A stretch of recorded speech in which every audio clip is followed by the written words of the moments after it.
My family is very close. We try to go on vacation together at least 2 to 3 times a year. If someone can't join us, we always bring them a souvenir.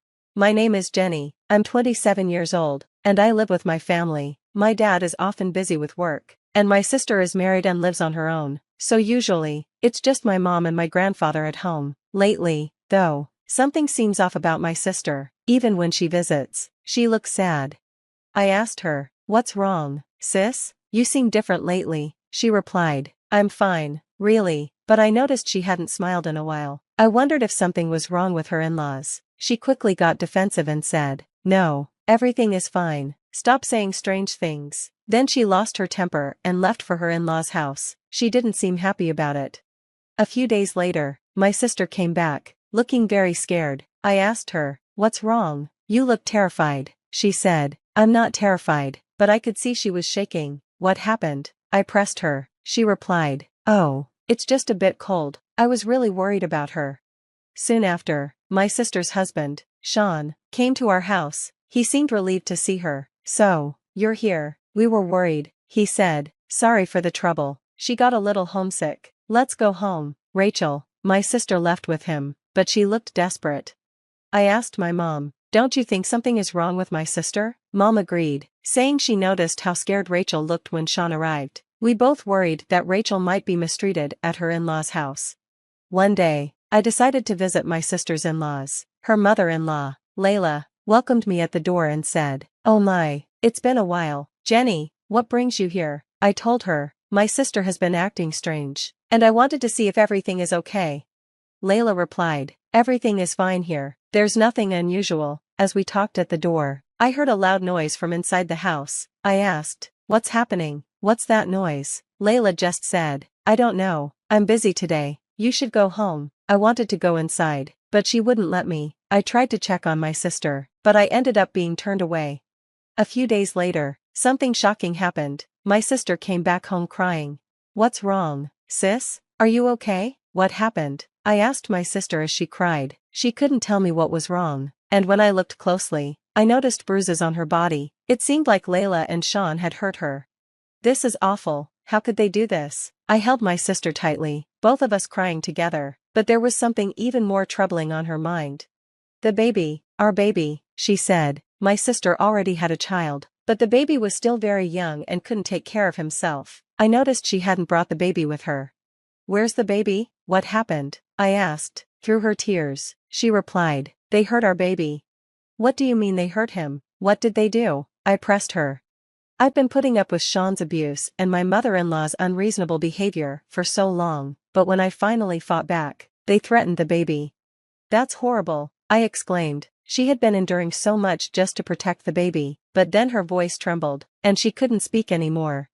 At that moment, our grandfather arrived. "What's going on? What happened?" he asked. My sister, still crying, explained everything to him.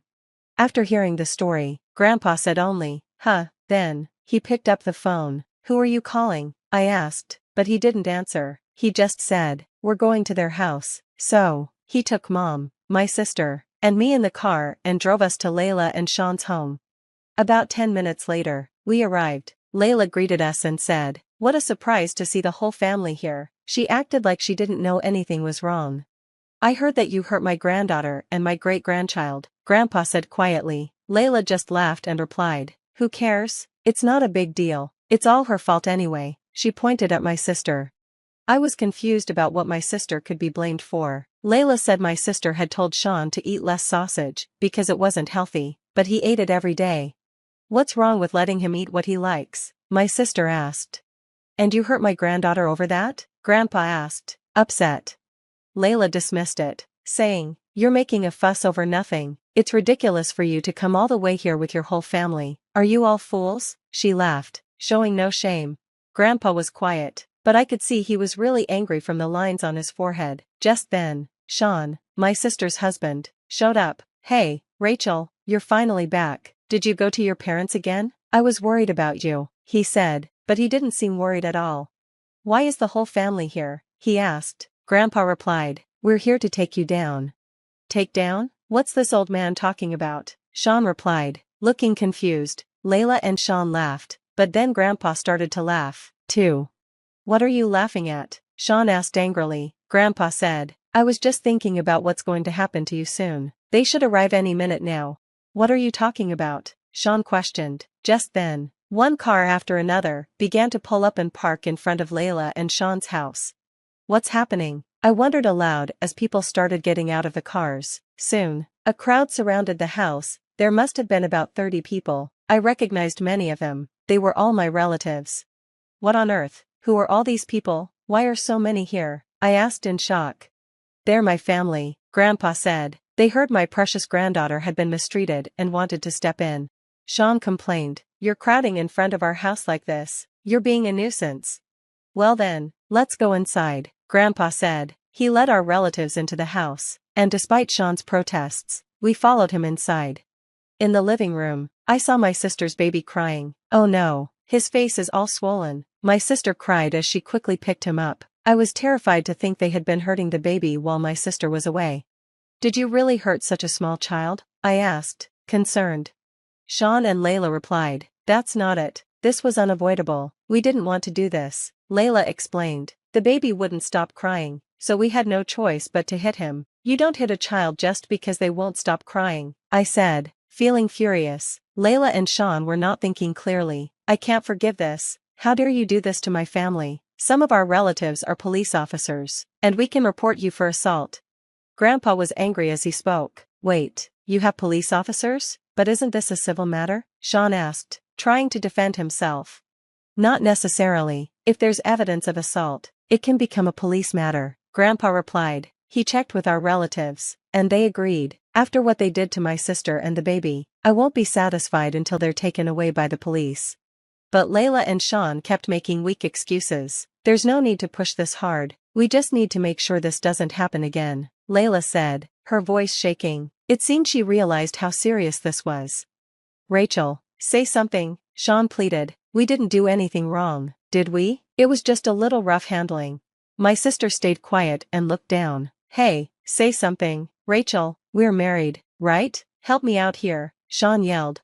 Grandpa stepped in front of my sister, angry. How dare you talk to my granddaughter like that? He shouted. Sean tried to argue, but Grandpa stood his ground.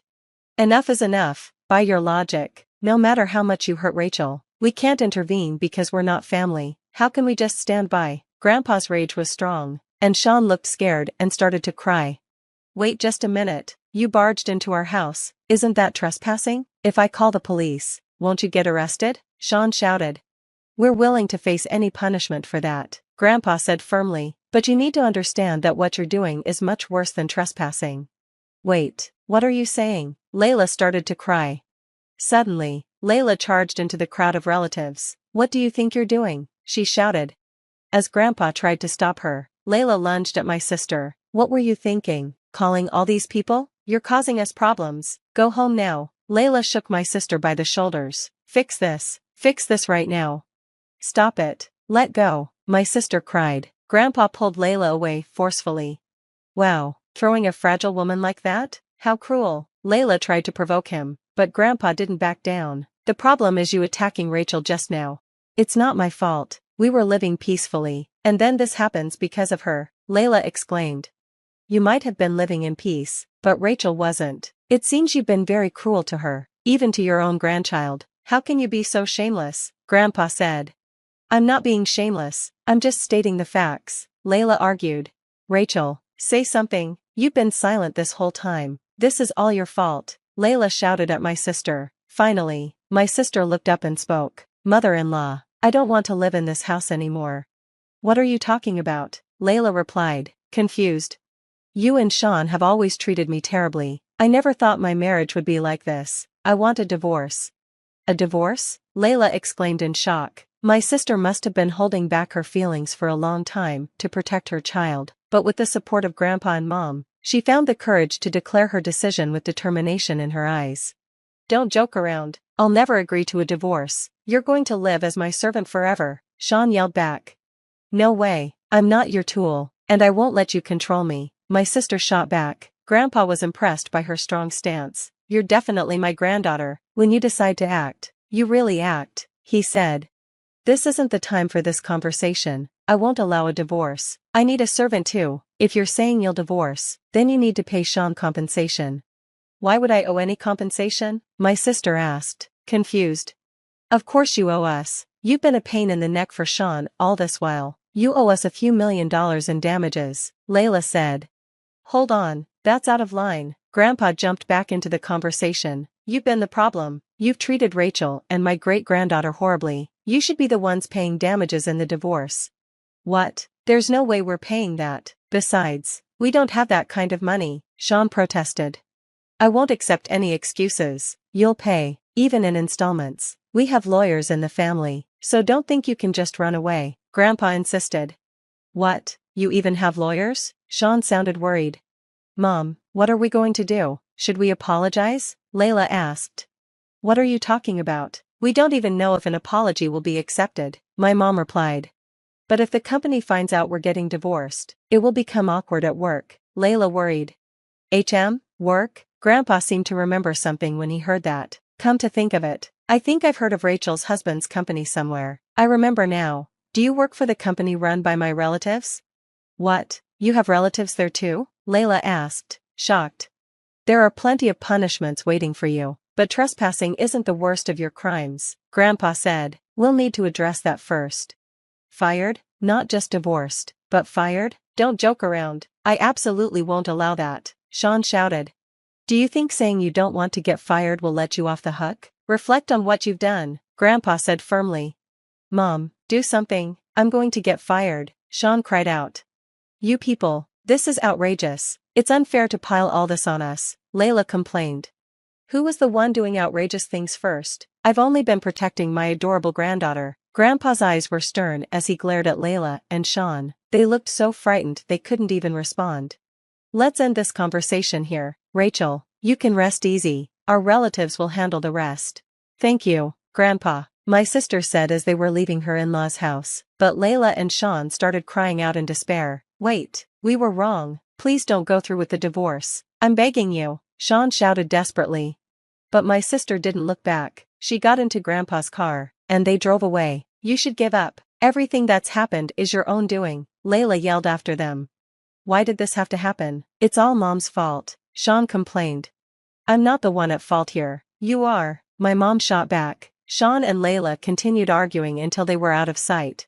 We went home after that, leaving the legal matters to our family lawyer, the police, and the owner of Sean's company. In the end, my sister was able to divorce Sean and even got a settlement. Sean was fired from his job and had a hard time finding a new one.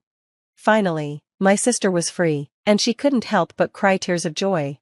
A while later, we noticed Sean hanging around our house. He seemed to want to reconcile with my sister, but she had no intention of that happening. The moment Grandpa saw Sean, he was furious. He immediately called our family member who was a police officer and had Sean arrested for stalking. After that, a restraining order was placed on Sean, and he stopped coming around our house. Finally, peace returned to our home. My sister said she plans to raise her baby with the support of our family for a while. I also help take care of the baby, and we enjoy our life together as a wonderful family.